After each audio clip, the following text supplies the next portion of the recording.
We are putting a healthy twist on holiday entertaining. Registered dietitian Michelle Jaelin joins us with a few tasty ideas for apps and dessert. Yes.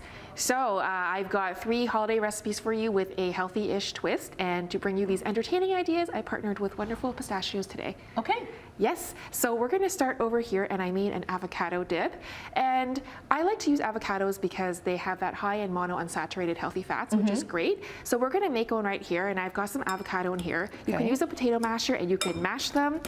And then I also like it that it's a nice green color for that, festiveness. Okay. And then to that, I'm going to add Greek yogurt. Now this is Greek yogurt in place of like sour cream.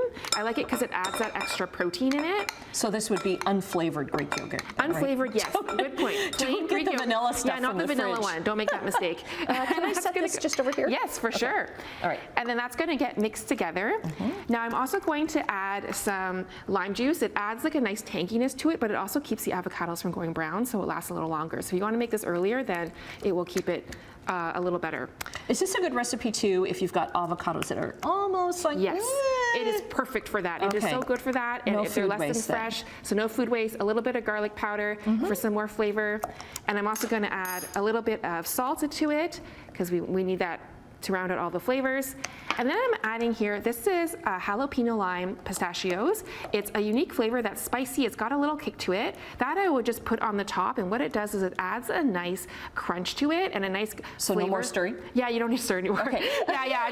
We're going to serve this whole bowl. Yeah, serve this whole bowl. There's the fancy one there. There's one that is done right there too. And so I'm serving it with vegetables, of course. I've got cucumbers, I have carrots, red peppers, snap peas, and the nice thing is it also is a good snack. Pistachios are a good snack because they're high in protein, so they're a smart snack. Okay, very good. We're also using them here in a bark. In a bark, yes. So pistachios are versatile, so I like to use them in a dessert recipe as well. And so for this one, I use 70% dark chocolate for it because I like that richness, and I like dark chocolate because it has magnesium, but it also has antioxidants, flavonols. So that's the dark chocolate.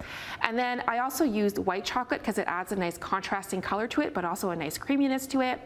And then the way I did it was I also melted it. I put it on top of a baking sheet and spread it out nicely, and you're kind of tempted to like eat it, but I just kept on going and just like spread it on. Lick the spatula You can lick it after, yeah. And actually, a fun fact, if you want to spread it out to make the designs, it's easiest to do with a chopstick. So I use a chopstick and I make the swirl pattern. This part is a lot of fun. Oh, that's a cool idea. Yeah. And then I topped it off with the crushed, salted, regular pistachios, the shelled ones. A 50-gram serving of pistachios has 11 grams of protein as well as 5 grams of fiber. And so that's just some of the chocolate I use as well. That's the before, yeah. Yeah. So it's a nice treat. It's great to have when you're entertaining, but it's also good to give like as a gift. So you can give them little gifts, like little party favor gifts or something. So how long will that keep then if you're making them ahead?